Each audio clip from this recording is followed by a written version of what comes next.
Hi everyone, I'm Sarah Hartland from pureflix.com with a special edition of Pure Talk for you tonight. We recently moved the show to a studio format right here on Sunday nights, but it's important to us that we also continue to have these special conversations with you live. And Valentine's Day is over, leaving some with chocolate and flowers, but some a little disappointed. So if you're wondering how you can do better next year, I've got a treat for you today. Joining me are two outspoken and highly qualified guests ready to help us navigate the complex world of modern dating and relationships. So with us tonight, we have Dr. Jennifer Murph, president of Millennials for Marriage. Hi, Jen. And Dr. Carrie Cronin from PureFlix's upcoming documentary, The Dating Project. Thanks so much for joining us, ladies. So to start, we have to talk about The Dating Project because we've all seen it. We're all really excited for our audience to see it. But Dr. Cronin, why don't you start off by telling us a little bit about this really neat film? Oh, this was such a fun project. I was contacted probably, oh my gosh, 3 years ago now by the producers who had somehow, I think, seen me give a talk on a YouTube video, and they contacted me and they said they had this documentary project going with a woman in her 20s, a woman in her 30s, and a guy in his 40s trying to date. And so they came to campus, and two of my students from a class of mine in which I give a dating assignment volunteered to be interviewed on film. So that's how we got involved. And now it's coming to theaters in April, which it's a great thing. It's a great film to watch, whether you're dating yourself, already married, have a kid that's dating, or trying to navigate that space. It's a really great resource. Dr. Murph, you also work in this space. You founded Millennials for Marriage. Why don't you tell us a little bit about what you do over there? Well, we know the issues that surround dating, and it's just not happening. And you can't really get married if you don't enter the dating scene. When we started Millennials for Marriage, we simply wanted to change the perception of marriage among the millennial generation because the view wasn't good. There's a little bit of fear. There's a lot of waiting, and it ended up causing major issues with the economy, with the structure of the family, and so Millennials for Marriage was birthed. Perfect. So as you can tell, two highly qualified women, and I'm really excited to bring them some of your questions. We've got questions from around the country spanning a variety of issues, and I'm really excited to hear what these gals have to say. And if you have additional questions, please feel free to leave them in the comments below, and definitely check out Millennials for Marriage, check out The Dating Project. Those are great places to start. But in the meantime, let's jump right in. I'm just gonna, this doesn't even need an introduction. These questions, I think, really get at the heart of what both of you have heard and helped other people with before. So first of all, Jordan from California, he says, when I was a teenager, everyone at my church was talking about how dating was problematic and even wrong. I guess our parents were worried about us sleeping around. Now I'm in my early 30s, still single, and you're telling me I should have been dating this entire time? I'm confused. What do you guys have to say to Jordan? Well, I can jump right in.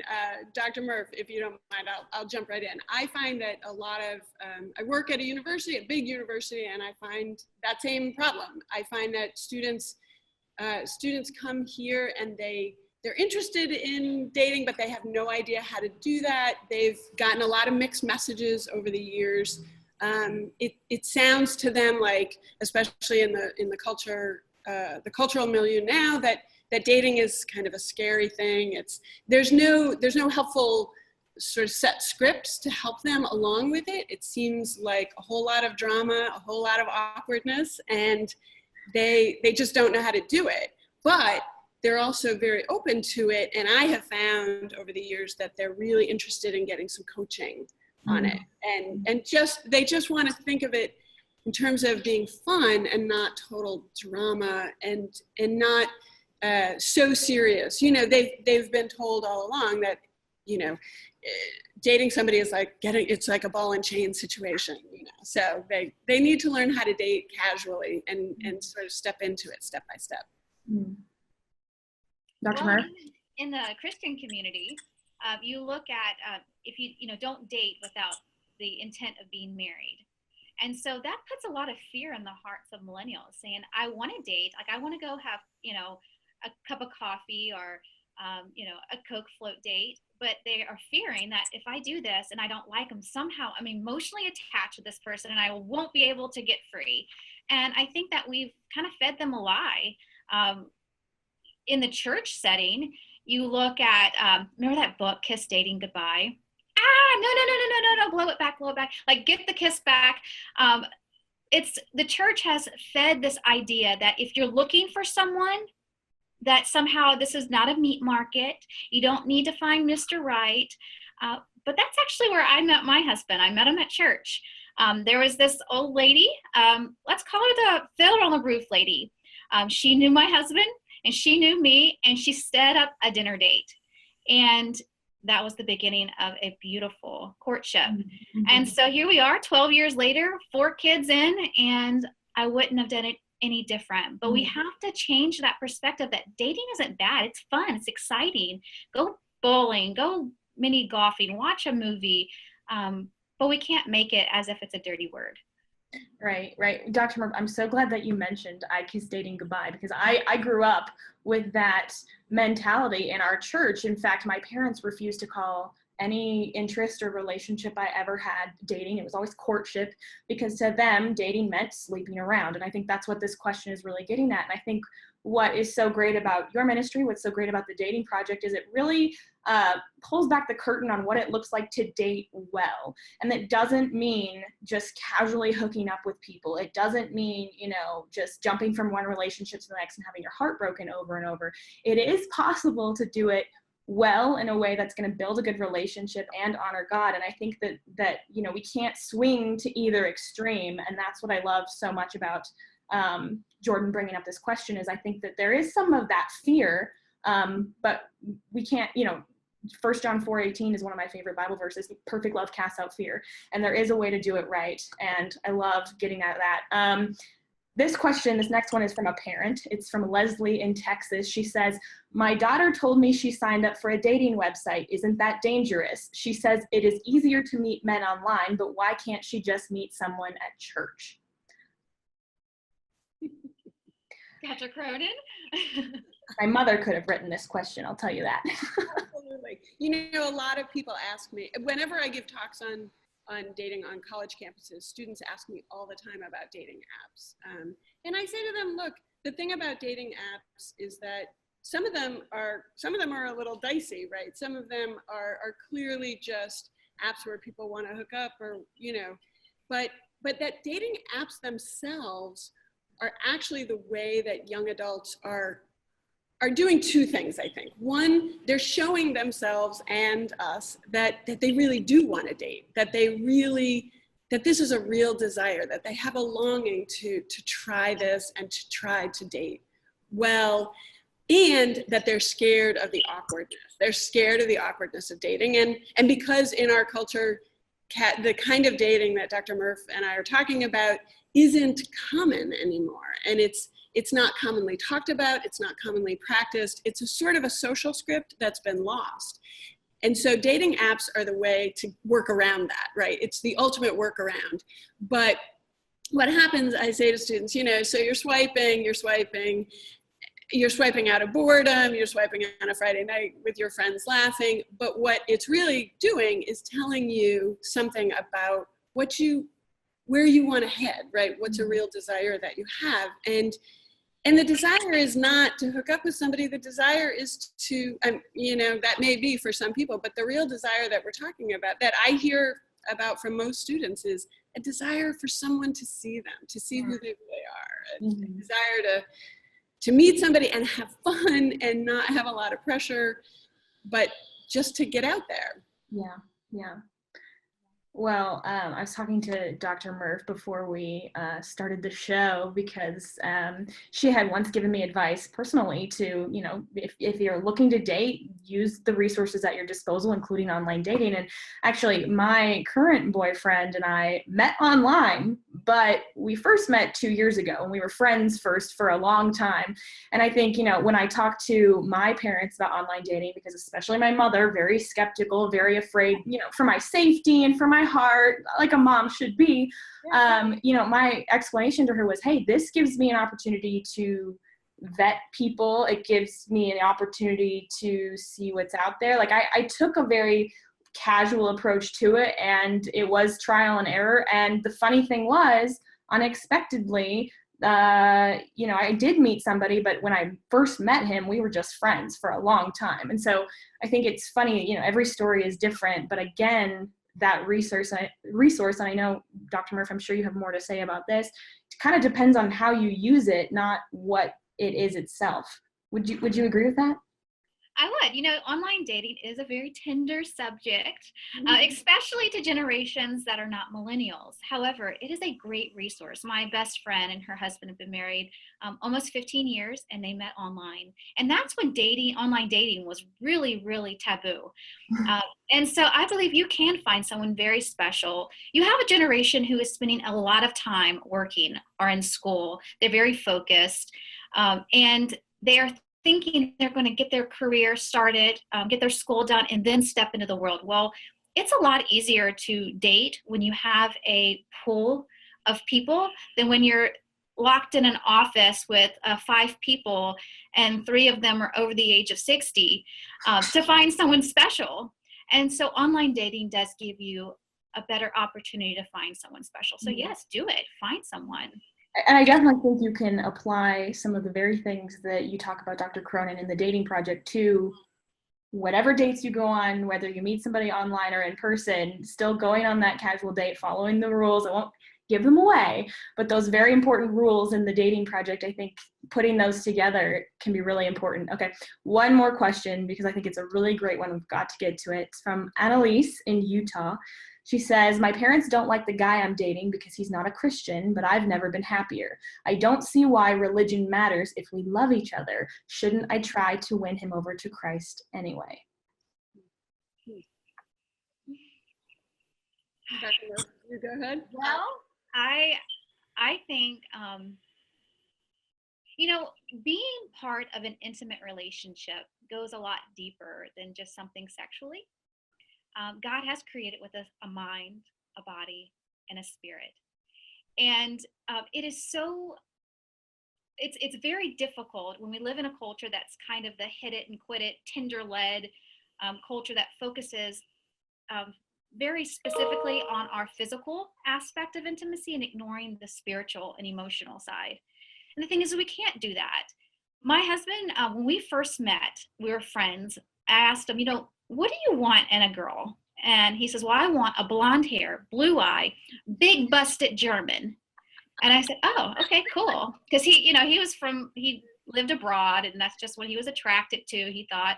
He says, what about you? I said, well, I want a tall, dark hair, dark guy, Italian or Hispanic. Y'all, we are completely different than what we thought we wanted. Because I think that what we think we want physically isn't necessarily what we really are attracted to.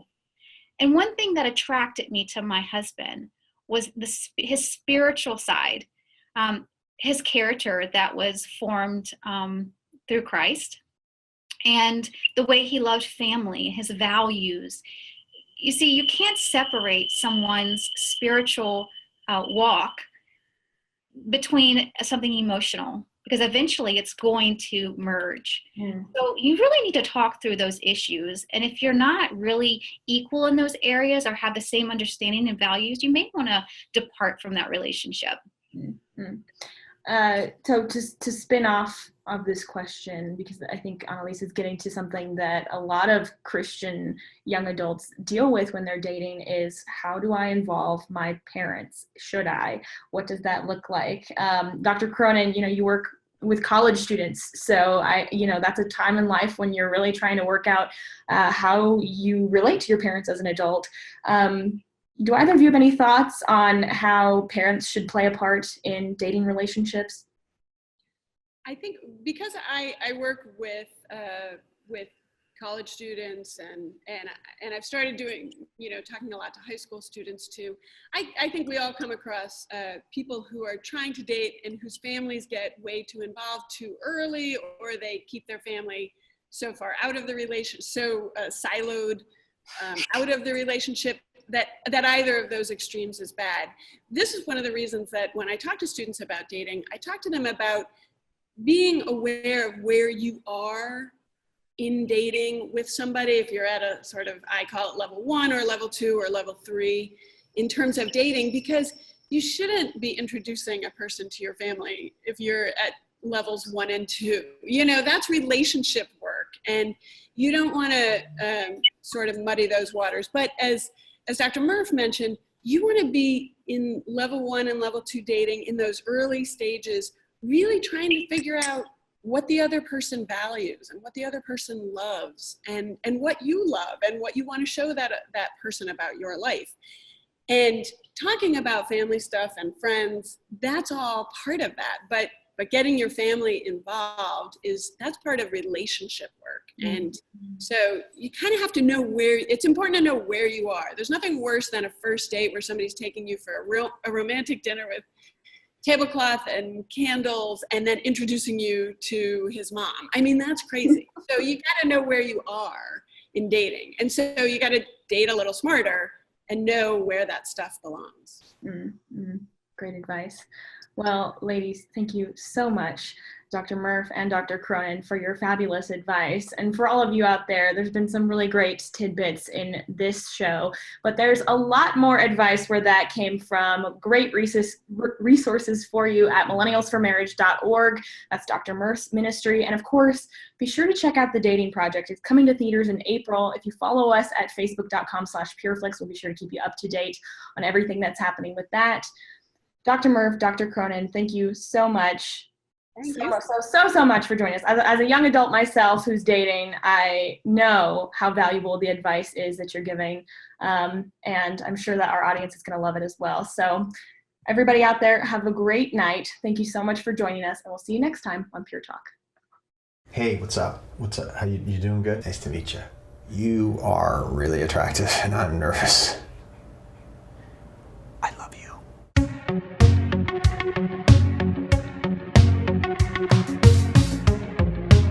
My name is Cecilia Lucia Campos Gutierrez. I am single. My name's Shanzi. Hi, boys. Hi, I'm Chris. I'm an active listener. My name is Matt Schulten, and I am single. There's like single, married, and then there's extra single. And that's the one that I would check off. What is dating? Dating in today's society is cruel. I don't really think that anyone knows how to date. Like, it's not a skill that our generation really has. In college, I would definitely say hooking up is 100% more common than dating. Story of boy meets girl. Girl really likes boy. Girl thinks that boy really likes girl. I wish it could just be old school. You know, like he looked at me, I looked away. There's not that, you know, gentleman and lady kind of feel to dating. No limits anymore. Like, making out isn't hooking up anymore. It's way further than that. There's a ridiculous amount of pressure on people. Mr. Close Enough is out there. Mr. Perfect, he's nowhere to be found. About 8 or 9 years ago, I realized that students were dating, and I sort of was finding out things about hookup culture, and I thought, well, this is crazy. So I started asking students to go on what I refer to as traditional dates.